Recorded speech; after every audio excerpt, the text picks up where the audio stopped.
বললে কি বিশ্বাস করবেন, এই মিষ্টিটা বাড়িতেই বানিয়েছি, তাও আর মাত্র আধ ঘন্টায়। তাহলে চলুন দেখে নিই কি করে বানিয়েছি। এখানে 1 লিটার দুধ নিয়েছি, ফুল ক্রিম দুধ। দুধটা প্রথমে ভালো করে জাল করে নিতে হবে। তারপরে দিয়ে দিয়েছি এখানে 3 টেবিল চামচ চিনি, 2 টেবিল চামচ গুঁড়ো দুধ দিয়ে ভালো করে আরও কিছুক্ষণ ফুটিয়ে নেব। দুধটা আর একটুখানি বেশি ঘন করার জন্য 1 চামচ কাস্টার্ড এখানে দুধে গুলে দিয়ে দিলাম। এতে একটু ভালো ঘনও হয় আর দুধের কালারটাও খুব সুন্দর আসে। আর সবশেষে দিয়েছি এখানে কিছু বাদাম কুচো করে। ব্যাস হয়ে গেছে, দুধটা আমাদের রেডি। দুধটা ওদিকে একটু ঠান্ডা হতে থাক, এদিকে চলে যায় পরের স্টেপে। রোল বানানোর জন্য লাগবে টাটকা পাউরুটি, ধারগুলো কেটে বেলে নিতে হবে। এরপর বানাবো একটা পুরের জন্য এখানে নিয়েছি 100 গ্রাম পনির, নিয়েছি 2 চামচ চিনি, আর নিয়েছি একটুখানি ফুড কালার, আর পছন্দ মতন ড্রাই ফ্রুট কুচো করে দিতে পারেন। সবগুলো ভালো করে মিশিয়ে নিলে পুর হয়ে গেল রেডি।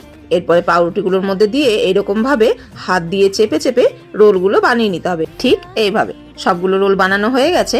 এবার চলুন একটু সাজিয়ে নিই। এইরকম ভাবে একে একে সাজিয়ে নিয়ে ওপর থেকে ঠান্ডা রাবড়ি দিয়ে তার উপরে দিয়ে দিলাম একটুখানি পেস্তা আর একটু গোলাপের পাপড়ি। দেখুন লাগছে তো একদম দোকানের মতন। তাহলে আপনারাও একবার বাড়িতে বানিয়ে নিন। আর ভিডিওটি কেমন লাগলো কমেন্ট করে কিন্তু অবশ্যই জানাবেন। এইরকম আরও ভালো ভালো ভিডিও পেতে আমাদের চ্যানেলটিকে লাইক ও সাবস্ক্রাইব করে রাখুন।